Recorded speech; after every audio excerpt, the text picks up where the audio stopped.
तोच दिवस परत तोच व्लॉग। जर तुम्ही गिरयात आला तर तुम्ही जेव्हा पुढे या म्हणजे गिरयाचं हे असतं ना, म्हणजे जिथे बस थांबते ना तिथे पुढे या, तुम्हाला दाखवतो। आता एंट्रन्सच्या इथे जातो आहे मी की म्हणजे मी आता सध्या तर नसतोच, जर मी आलो गावी तर मी व्लॉग बनवत बसतो। आता तुम्हाला दाखवतो, तिथे साई तन्मयची बस थांबली आहे, त्या साईडला माणसं थांबली आहेत जरा, आणि इथे देऊ आहे, आणि या साईडला आमचा एंट्रन्स आहे। तसे एंट्रन गाडी हे सगळे येत बसतात, आणि आमची खेती पण आहे इथे।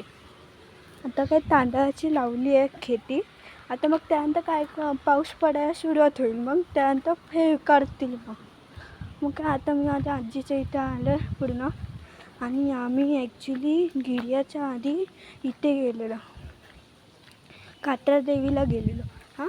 कारण की माझी जी मुलांची आजी आहे ना, तिने घर बांधलेलं नवीन, ती होळीच्या आधी 3 महिन्याच्या अगोदर आलेली, मग त्यानंतर ती हे करत होती। आता व्हिडिओ खूप मोठा झाला आहे, त्यानंतर बाय।